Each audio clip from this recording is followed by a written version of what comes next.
আমি doctor Shahin Sultana, civil surgeon Rangpur. আজকে আমরা 3টা ক্লিনিক ভিজিট করেছি এবং একটা ডায়াগনস্টিক সেন্টার ভিজিট করেছি। প্রায় প্রত্যেকটাতেই আমরা অসঙ্গতি এবং অনিয়ম এগুলো দেখতে পেয়েছি। তো 3টা ক্লিনিকে 2 লাখ করে প্রায় 6 লাখ টাকা এবং ডায়াগনস্টিকে এখানে 1.5 লাখ টাকা জরিমানা করা হয়েছে, প্রায় 7.5 লাখ টাকা। ডায়াগনস্টিকে আমরা যেটা অনিয়ম পেয়েছি, এখানে রিয়েজেন্টটার ডেট পার হয়ে গেছে, কিন্তু সেটা দিয়েও তারা পরীক্ষা করছে, এটা পেয়েছি। আর ক্লিনিকগুলোতে অপরিষ্কার ছিল, তারপরে মেডিকেল অফিসার ডিউটিরত অবস্থায় ছিলেন না, সিস্টারের অপ্রতুলতা ছিল এবং বেড তাদের এগুলো আসলে অনুমোদন 10 বেডের তারা অ্যাপ্লিকেশান করেছে, কিন্তু এগুলো 20 বেড করে তারা রুগী ভর্তি করেছে কিংবা এগুলোতে তারা রুগী ভর্তি করে চিকিৎসা দিয়েছে। এই অনিয়মগুলো আমরা পেয়েছি। আমরা 3টা হসপিটালকেই 2 লাখ করে করেছি এবং একটা ডায়াগনস্টিক সেন্টারকে 1,50,000 করেছি।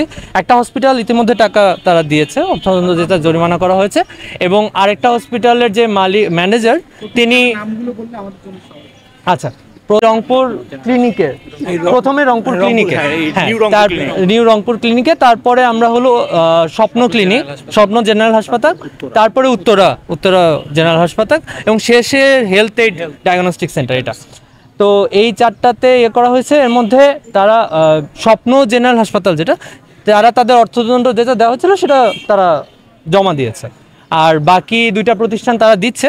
আমরা তাদের সাথে এটা তাদের একটা নির্দিষ্ট সময় দিয়েছি যে এই সময়ের ভিতরে তারা যেন দিয়ে দেয়, নাহলে তাদের অনাদায় যে কারাদণ্ড যেটা দেওয়া হয়েছে 2 মাস 3 মাস করে, সেটা আমরা অ্যাপ্লাই করব। রংপুর ক্লিনিক, স্বপ্ন জেনারেল এবং উত্তরা, এই 3টাতে কমন কিছু জিনিস ছিল যে বেড সংখ্যা 10টা, তাদের অনুমোদিত বেড সংখ্যা 10টা, তারা 10, 20টা, 24টা, 16টা এইভাবে রেখেছে।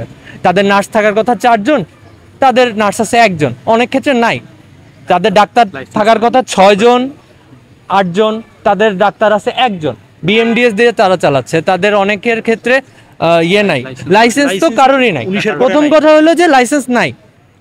এক একজন 18 সাল 2004 সাল থেকে এই যে নিউ রংপুর ক্লিনিক, সেটা 2004 সাল থেকে চলতেছে। তাদের লাইসেন্স নিয়ে তাদের চিন্তা ভাবনা করার সময় হয়নি। তারা কিন্তু মাসের পর মাস এভাবে ব্যবসা করে যাচ্ছে। আমরা হিসাব করে দেখেছি তারা পার মান্থে হসপিটালের পক্ষ থেকে তারা মিনিমাম হলো 7-8 লাখ টাকা তাদের নিজস্ব ফান্ডে যাচ্ছে, হসপিটালের যে ফান্ড সেখানে যাচ্ছে, সেখান থেকে তারা তাদের খরচ করতে, কিন্তু তাদের লাইসেন্সের প্রতি ওই রকম অ্যাটেনশন দেওয়ার প্রয়োজন বোধ করেনি। তো সেইটার যে কারণেই আমাদের এই অভিযানগুলো। ইতিমধ্যে জরিমানার পাশাপাশি আমরা যেটা করেছি যে সেটা তাদের সমস্ত কার্যক্রম তারা বন্ধ রাখবে এবং তারা নিজস্ব আমাদের কাছে মুসলেকা জমা দিবে। মুসলেকা মানে জরিমানা অর্থ যদি না দেয়, তারপর আমরা তাদের মুসলেকা নিই যে এখানে আর কোনো ফার্দার কার্যক্রম চলবে না, তাদের চাবি এন্ট্রি হবে না রোগীর, এখানে কোনো ধরনের মেডিকেল কোনো সেবা দেওয়া হবে না। রংপুর মেডিকেল কলেজে না যাওয়ার পর বাচ্চাটি মারা যায়, সেই তথ্যের ভিত্তিতে কিছু অ্যানামোলিজের বিষয়ে আমাদেরকে ইনফর্ম করা হয়।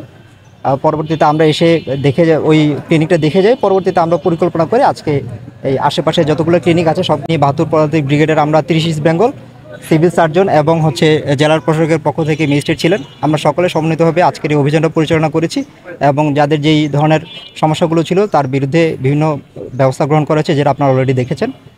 ভবিষ্যতেও আমরা এই ধরনের কার্যক্রম চলমান রাখবো। আমি লেফটেন্যান্ট কর্নেল সাজ্জাদ, অধিনায়ক 30 ইস্ট বেঙ্গল।